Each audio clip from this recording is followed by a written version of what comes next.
Welcome back to my Food for All series. My name's Pippa Kendrick, author of The Intolerant Gourmet, and in this episode I'm going to show you how to make gluten-free, dairy-free and yeast-free quick pan pizza.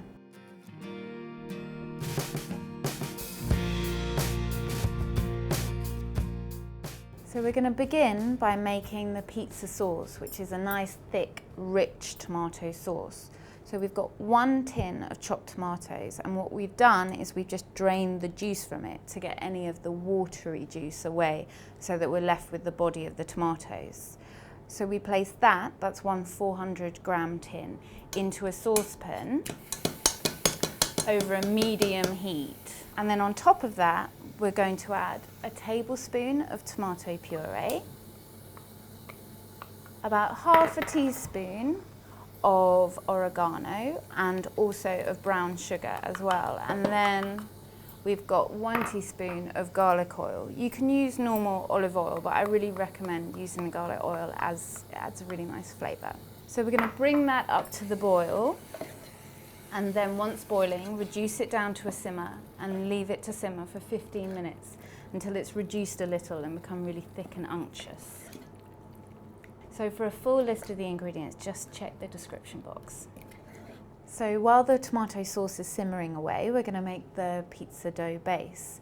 And in this is a mix of gluten-free self-raising flour, a little bit of xanthan gum, which is really what helps give it a bind, and it acts like the gluten would in wheat flour. So it's a real necessity for proper breads and pizza bases. So we've got that, and we've got some sea salt, and then into that we're going to put about a tablespoon of olive oil, and then we'll start with 4 tablespoons of water, cold water, but actually it might go up to 6. It really depends on how sticky your dough becomes. And so we stir it together. You want the mixture to bind, but you don't want it to become too sticky. So stir it together until it clumps, and then add a little bit more of the water if you think it needs it.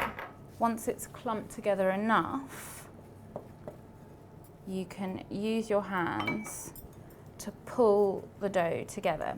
Now the reason you want to use your hands is because the warmth from your hands and the really light kneading, which is what we're doing now, will help the xanthan gum to activate, and that's what gives your dough elasticity. So just continue to really lightly knead your dough until you can feel it become more elastic under your touch.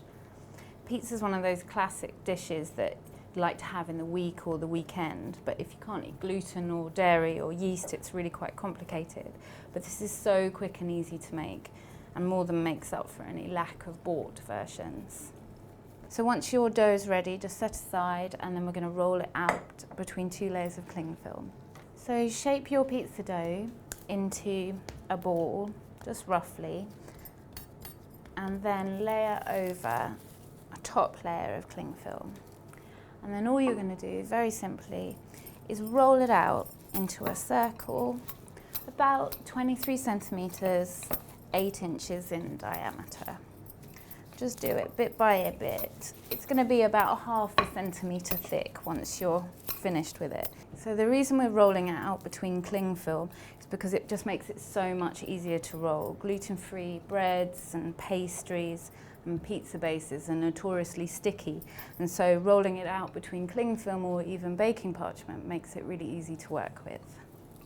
So now our sauce is ready. It's had about 15 minutes and it's got a lot thicker and heavier looking, which is what you want. We've got some fresh basil leaves, and we're just going to tear them in quite roughly. Do this at the end because it leaves the nice fresh flavour for the pizza. You don't want to do it at the beginning, otherwise they cook down too much. And then season with a little bit of sea salt and black pepper.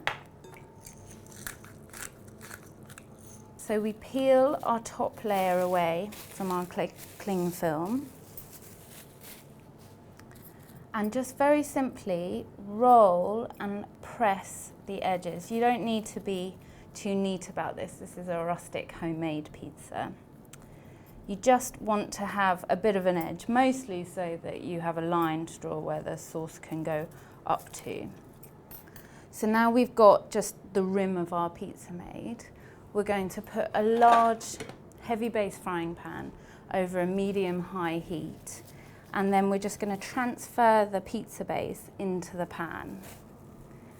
And we're going to leave that to toast just for a couple of minutes. You'll see that the pizza base actually firms up to the eye, so that's what you want.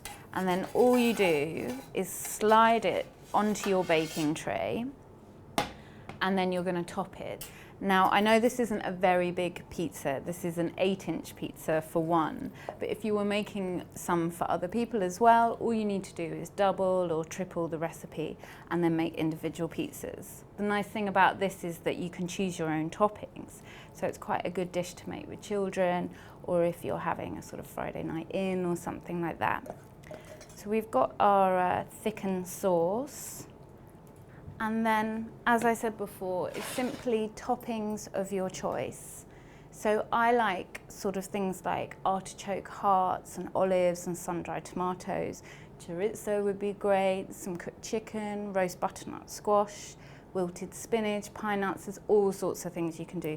And really, it's one of those lovely things that it's totally down to your own taste. So then just top evenly. I'm going to dot these about, and for more recipes like this, just click the subscribe button. And then if there was any oil with the sun-dried tomatoes or artichoke hearts, you can just drizzle that over as well.